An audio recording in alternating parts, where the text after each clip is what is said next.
Hi, hello, welcome to Kumar Cricket Info. Match between RCB and Punjab qualifier 1.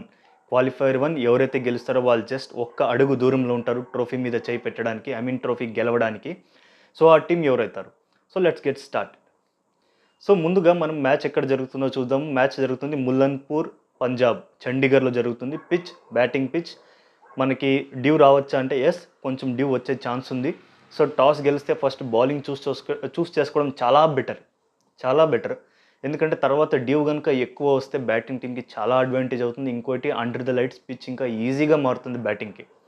So ఇది మనం Mullanpur pitch గురించి మాట్లాడుకున్నాం. పోనీ ఇక్కడ కటర్స్ వేయడం కూడా చాలా ఇంపార్టెంటే. ఎవరైతే వేరియేషన్స్ ఉంటాయో ఆ బౌలర్స్కి మంచి ఎడ్జ్ దొరుకుతుంది, ముఖ్యంగా పేసర్కి. ఎస్, స్పిన్నర్స్ కూడా గేమ్లోనే ఉంటారు, కానీ ఎక్కువ కనుక డ్యూ వస్తే కనుక సెకండ్ ఇన్నింగ్స్లో స్పిన్నర్స్కి చాలా కష్టం అవుతుంది. సో ఇది మనం పిచ్ గురించి చూసుకున్నాం. మనం ఇప్పుడు ఎవరు గెలవచ్చు అని చూసుకుంటే రెండు టీంలు చాలా ఈక్వల్గా ఉన్నాయి. రెండు టీంలు సమఉజ్జీలు, నెక్స్ట్ లెవెల్ క్రికెట్ ఆడుతున్నారు. కానీ గతంలో చూసుకుంటే ఈ రెండు టీంలు సరిగ్గా ఆడేవాళ్ళే కాదు. బ్యాటింగ్లో ఎవరైనా టాప్ ఆర్డర్ బాగా ఆడితే మిడిల్ ఆర్డర్ కొలాప్స్, బౌలింగ్కి వస్తే టూ మచ్గా కొట్టించుకోవడము.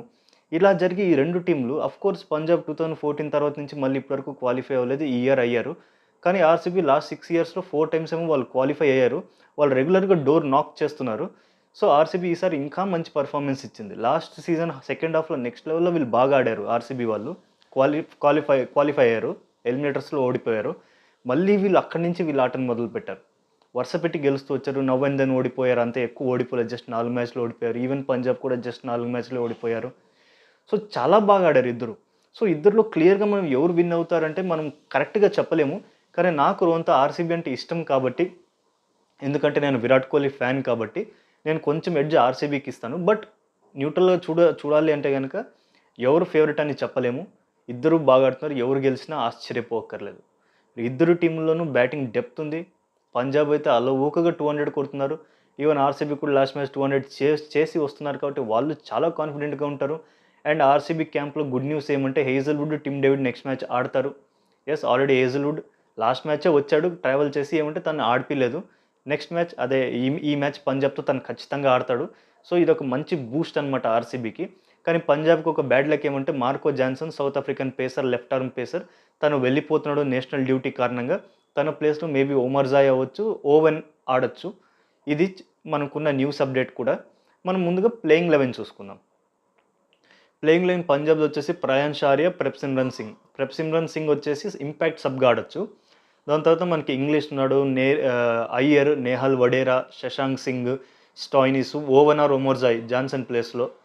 అలాగే హర్ప్రీత్ బ్రాట్లెట్, వైశాఖ్ విజయ్ కుమార్ అండ్ హర్షదీప్ సింగ్ మంచి పేసర్, మంచి వికెట్స్ తీస్తున్నాడు, ఫామ్లో ఉన్నాడు.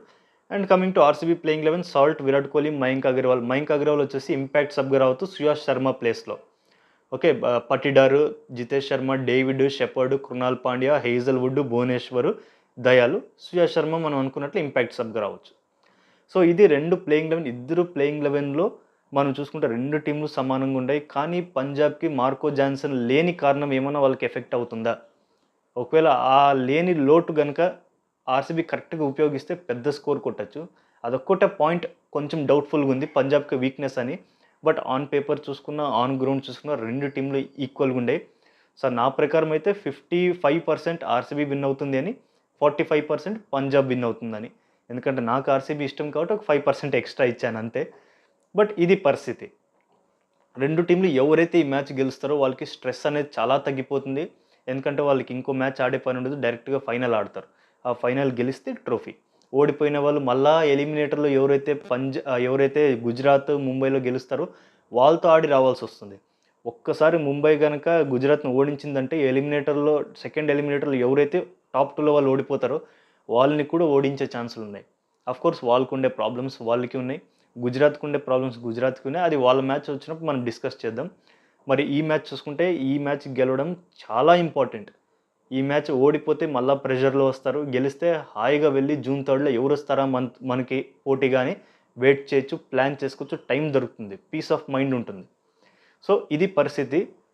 మనము ఎక్స్పెక్ట్ చేద్దాం ఒక 200 రన్స్ లాంటి పెద్ద స్కోర్ వస్తే బాగా ఎంటర్టైనింగ్గా ఉంటుంది. ఈలోపు మీరు ఛానల్ సబ్స్క్రైబ్ చేసుకోండి. మనం రివ్యూలో కలుద్దాము. అలాగే నా ఇన్స్టాగ్రామ్ ఛానల్ లింక్ డిస్క్రిప్షన్లో ఉంటుంది, ఫాలో అవ్వండి. Thank you.